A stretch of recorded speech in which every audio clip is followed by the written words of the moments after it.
The fact that this seminar is happening means an awful lot to me, and the fact that there are these recommendations for the media on reporting suicide is great, and it's a great step. The people that know me throughout these times know that being a contrarian comes a little naturally to me. So I'm going to be a little bit contrarian on some of these things. I totally respect the guidelines. I think that they're great. And if you have the sheet, one of them mentions, the first one, talks about headlines. And it talks about the bad headline is the example of Kurt Cobain's suicide. And the bad headline is Kurt Cobain used shotgun to commit suicide. And the good headline is Kurt Cobain dead at 27. Now, putting my news producer hat on for a moment, I'll tell you, if a writer, in the case of Kurt Cobain, if a writer gave me the headline of Kurt Cobain dead at 27, I'd probably try to have him fired because he missed the story. The story is, like it or not, that Kurt Cobain killed himself. If the knowledge is out there that Kurt Cobain killed himself with a shotgun, that is the story. And to expect the media to not do that is, I think, to misunderstand the media. And I think in general, to try to restrict information isn't going to work. It's not going to work with mainstream media, and it's certainly not going to work these days when there's so many alternative sources out there. But every suicide that's in the media is an opportunity. Suicide is not talked about. When there's a story about suicide, we did a story at KNX about a young girl that killed herself, and everyone was shocked. How could that never happens? Well, it does. It's actually one of the more leading causes of death for that age group, but no one knows that. Every suicide is a tragedy, but every suicide is an opportunity to get the message out. They get the message out about warning signs. They get the message out that it's not this incredibly rare thing that can only happen to that person over there. It can't happen to me. It can't happen to my sister. It can.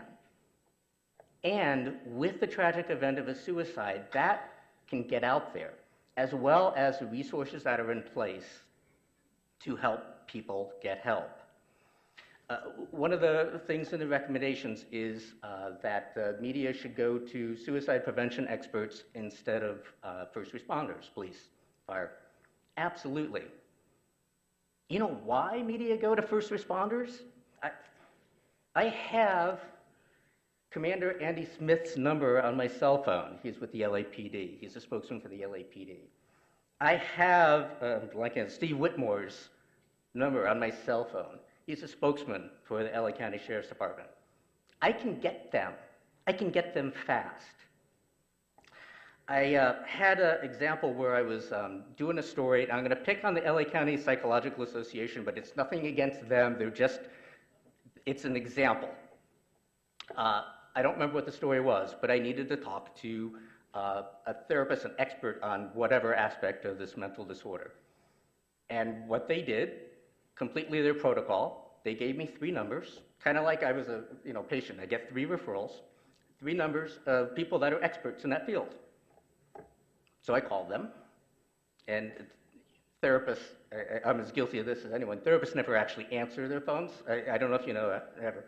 So I left 3 messages. About 3 hours later, one of them called me back. That's no good to me. That's no good. I'd already done the story. I'd already moved on. Let me contrast that with what happens in the medical field here. There's a publicist, and I got permission to use her name because she's awesome. There's a publicist, Lisa Berry, who works with a lot of hospitals and doctors out here. In my news producer situation, I'll call her. Actually, I text her, because we're to that level now. I'll text her, and I'll say, I need an expert on, and it can be the most obscure medical thing. And then I'll kind of shamefacedly say, and it'd be really good if I could talk to them within the hour. She makes it happen. She makes it happen so I can get that insight and that expertise, because she makes it clear when she takes on clients that she's only going to take on clients if she can have access and immediate access. That isn't happening in the mental health field. There are so many opportunities to get the message out. So I do some, I lovingly embrace old technology. Have a pager. I'm not a drug dealer. It will probably make more money, but, and I use that primarily with police departments. They page me out to the scene of a suicide or whatever traumatic incident has happened. But I also use it with media. I do some stuff with Fox 11 now, or whoever, for whatever silly reason, wants to talk to me. Because the fact of the matter is, they might want to talk to me for the 5 a.m. show. I'm not going to answer my cell phone at 5 a.m. I'm not going to answer my, well, it'd actually be about 3 probably. I'm not going to answer my, my office phone, but they know that they can reach me on my pager. It's important to be proactive. It's important, if you want your message to be out there, be available to give the message. It was great what was being said about the mental health positive stories. Those are great. Bring them to producers. We're a relatively lazy group of people, but we want compelling stories. With the Tony Scott thing, with the Kurt Cobain suicide, with the suicide of a child at school, there are so many opportunities for sidebar stories that send the message that you're trying to send, that can get a positive spin out of a terribly tragic event. So that's just what I want to urge people to do, to be more proactive in reaching out. I totally agree with what you were saying, Julio. Call. If you know, and don't, like, a lot of publicists, a lot of mental health professionals will, like, send me an email sometimes a week after, but even the day after something happened. That does me no good. Send me something right away. If you want your story to be told, be proactive in how you get out there. So I really mean it. If there's one talking point you want to get in there, A, make it short, like about 11 seconds, and include the reporter's name. And odds are, it's going to make it. Anyway, it's great that this conversation is taking place. I really, really appreciate it. Thank you.